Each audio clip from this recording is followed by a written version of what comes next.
Do not move to Ashland, Oregon without watching this video. I am Alice Lima. I am a principal broker at Home and Land Real Estate, and I was a longtime resident of Ashland. So I've got the inside scoop on the perks and the perils. So I do want to start on the positive first, and we'll just go down the list and then we'll talk about what to watch out for. And you can decide if you want to move to Ashland or not. Ashland, one of the perks is it's aesthetically beautiful. They have all these vintage buildings downtown, and a lot of Ashland is vintage. The construction was done a long time ago, and it's just such a treat to the eyes to walk Ashland. And Ashland is very walkable, unlike a lot of the other municipalities in Southern Oregon. They have amazing theater, they have amazing restaurants, they have enough of a population that is into organic eating and living that they have stores that support that. So you can find organic foods, organic gardening supplies, things like that. It's also close to a lot of the outdoors. So most of Southern Oregon is close to the outdoors. We have skiing, we have hiking, we have boating.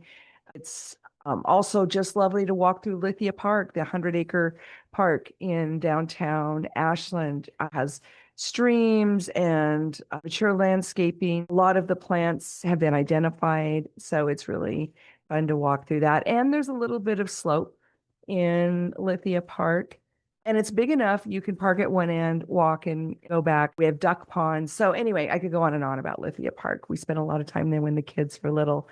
And because of the theater and the restaurants, we attract tourists, but we attract the nice tourists. I always marveled that because we were getting theater buffs and people that read books and are there for that more intellectual entertainment, they weren't all out partying all night long and raising a ruckus. We had the best tourists ever, but we'll talk about the negative side effect of having any tourist in your town, and we'll do that in the next section. So again, we have bookstores with very small population. Ashland, Oregon only has about 20,000 people living there. And so it is very much the small town. In fact, when my kids were little and they were downtown on their own, I would get a phone call if they were acting up. Oh, they had to mind their P's and Q's. And that is a double-edged sword. Some people don't like that amount of transparency, but it worked for our family. So I was actually very pleased with that part of Ashland. So small town, aesthetically beautiful, lots and lots of cultural things to do, more so than other parts of Southern Oregon. Nice batch of tourists that come every year. It's high energy because it's a college town. We do have bookstores in Ashland. You don't find that in a lot of the rest of Southern Oregon, and a very small population and great parades. So those are the perks of living in Ashland. Now, the perils, Ashland, even though Oregon is a no sales tax state, we have income tax, but we don't have sales tax. But Ashland has a 5% sales tax on food and beverages. So Ashland, when you're buying food and beverages, you're going to pay that 5%, even though you're in Oregon. So the other side effect of living in Ashland is it's a high value, high property value area. And so your property taxes are higher than almost anywhere else in Southern Oregon. The housing cost, even the rents are high. If you want to be a landlord, the rents are high in Ashland, Oregon, more so than the rest of Southern Oregon, but the price to purchase in Ashland is higher also. So there's a different rate of return, and we can talk about that if you want to be an investor in Ashland, Oregon. The wages for the students and the locals are lower end because most of the folks working in Ashland are in the hospitality or some other service industry, and those wages just tend to be lower anyway. So that's hard on the college students and the locals that work there. Are terrible parking problems. Even when it's not high season for Shakespeare, Ashland in general has philosophy of wanting people to walk and explore the town, which is part of why it's so beautiful, but it does make it hard if you're in a car. So difficult parking issues. And then when it is high seasons with Shakespeare and all the tourists, and it's definitely hard. And a lot of us, we just didn't go downtown during the week during high season. We found other things to do. So that is strategy to get around the difficult parking.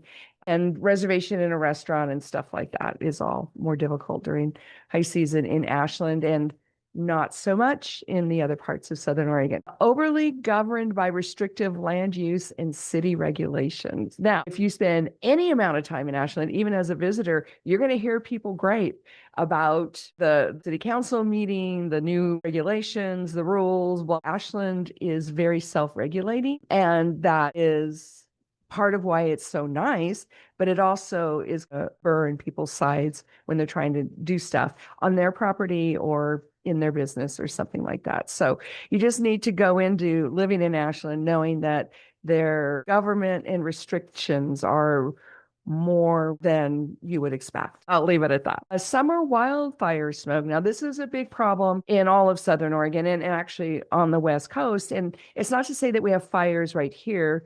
We don't usually. We have had some, but it's not normal. Our fires are usually started by lightning strikes in the mountains somewhere else. And then when the wind changes, we get the smoke. And we are a basin, and Ashland is in the corner, one of the corners of our basin. I guess anyway, we're oval shaped, not perfectly round, but Ashland is tucked in into the hillside. And so it can be socked in with smoke. So the remedy for that is a lot of folks just don't stay during the fire season. They'll go to the coast. That's only a few hours away. And the coast is a nice coastal environment. So it's easy to breathe and get away from the smoke. And it's not as big of a problem as it used to be. So I want to just end on that note about the fire stuff is Oregon is doing a really good job of managing the fuel sources. So we're very proud of them for that. It's a tough job market if you're a local, a college, a student, or a teenager. The job market is tight in Ashland and the wages are not very high. So, and that speaks generally to the cost of living. The cost of living in Ashland is high. As I said, the taxes are high because the housing values are high, the rents are high because it's one of the most desirable places to live. And so that whole package costs something, and that is something to consider before you move. So demographically speaking, if you haven't figured it out already, most of the Ashland population is older. Their average annual income is close to 100,000. The average right now in 2026 is 95,000 per household annual income in Ashland, Oregon. Higher levels of education, at least a bachelor's degree, and the average home price this summer 2026 in Ashland $640,000.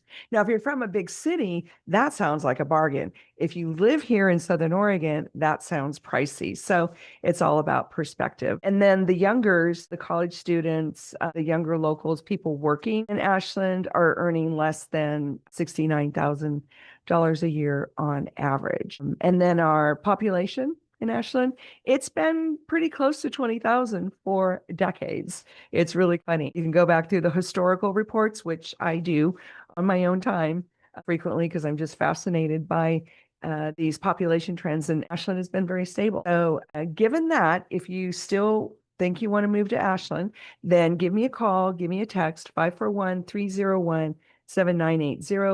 I'm a great buyer's agent. We do a ton of relocation, and we have a very strong procedure for helping you get from where you are to here on time and with the least amount of stress. And we make it very easy and as low impact as is possible if you're moving from one place to another.